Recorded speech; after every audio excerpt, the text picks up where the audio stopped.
చూడు ఇలాంటి నేను ప్రాక్టీస్ చేసేది ప్రతి వాడు పోలీస్ అయిపోదామని. ఒక్కడికి ఫిజికల్ ఫిట్నెస్ లేదు కదా. ఏ బాబు నిన్న ఇట్రా. Teacher coming. బాగా చేస్తున్నావు బాబు. Thank you madam. ఏ ఊరు మంది? అత్తిలి. మాది అత్తిలే. అచ్చా క్లాస్ లో ఫస్ట్ అంటగా? అవును madam. All the best. Thank you teacher. Thank you teacher. Thank you. Okay come on go to the class. కుట్నే దెబ్బ. ఏంట్రా పాము ఇక్కడ కూర్చున్నావు? ఊరుగానే వెళ్ళేసిందా? జీపొత్తే జువేద్దామని. జీపొత్తే జువేస్తావా? ఎవడ జీపురా? అదే ఎంఆర్ఓ గారు జీపు. ఆయన వస్తే వెల్కమ్ చెప్పి ఎంట పెట్టుకురమ్మని చెప్పారు మా అయ్యగారు. వెల్కమ్ చెప్పడానికి ఎల్లబోటుగా వచ్చావా? దండగాని బొకే కానీ తీసుకోవాలి. ఎందుకు? జీపొత్తాడని జోలనే కదా. ఎంఆర్ఓ అంటే చాలా పెద్ద ఆయన రా. ఆయన రాగానే జువ్వేసామనుకో అది కాస్త తుస్సుమంది అనుకో మన ఊరు పొరు కూడా తుస్సుమంటది. అందుకని ఇది పేలతో లేదు ఒకసారి జువ్వేసి చూద్దాం. అలా ఎలా కుదురుతుంది? జీపొత్తేనే జువ్వేయాలి. జీపు రావాలా జువ్వేయాలా? పెద్ద పెద్ద నక్సలెట్లు వేసిన బాంబులే సరిగ్గా పేలలేదు. ఇప్పుడు ఇది పేలుతుందో లేదో ఒకసారి టెస్ట్ చేసి చూద్దాం. అక్కర్లేదు, ఇవే రామచంద్రాపురం నుంచి వచ్చిన జువ్వలు. నిప్పు తగిలితే చాలు చేతిలో ఉండవు. అవునరా మీ భోగరాజు గడు బొర్రే బొర్రా మాకు లేదులే.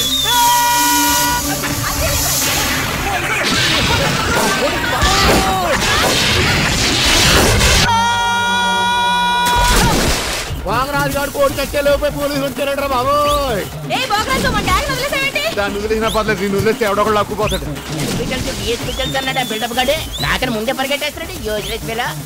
పరిగెత్తండి పరిగెత్తండి. ఈ జువల పాలన జువలకు ఇరిగాడు సత్తిగాడు వెంకటేశ్వరగాడు వీళ్ళందరూ దూకే దూకలేదా? దూకుతా బజరంగ్ బలి.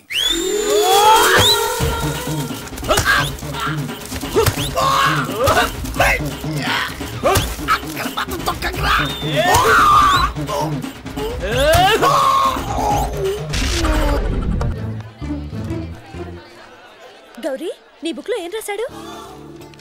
మనిషిగా పుట్టినందుకు ఆనందించు, మంచి మనిషిగా బ్రతకడానికి ప్రయత్నించు. ఫెంటాస్టిక్. అంత పెద్ద హీరో అయ్యుండి ఎంత ఫిలసాఫికల్ గా రాశాడు. ఎవరు? నీ బుక్ లో ఏం రాశాడే? నేత్రదానం చేయండి, వేరొకరికి వెలుగునివ్వండి. ఏం humanity, such a great hero. Yeah. ఎవరు? నీకు చెప్పాలా? జయ నీ బుక్ లో ఏం రాశాడే? ఎవరంటే చెప్పరేంటండి? చిరంజీవయ్య అరకులో షూటింగ్ గట వెళ్తున్నాడు. మాకు కనిపించాడు, ఆటోగ్రాఫ్ ఇచ్చాడు.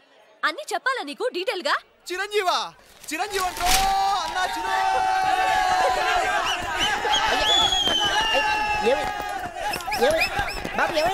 చిరంజీవి వచ్చాడంట. ఆగు, నువ్వు గుడ్డోడివి కదా, నువ్వేం చూస్తావా? అంటే ఆయనకి కళ్ళ బ్యాంక్ ఉందట కదమ్మా, 2 నెత్తలు నొక్కుందామని.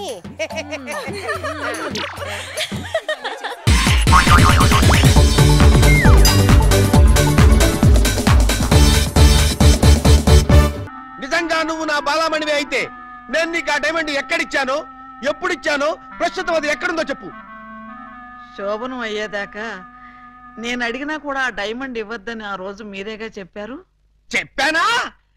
దరిద్రుడు కదా, దరిద్రుడు కదా, చెప్పే ఉంటాను. నా బతుకు తగలయ్యా.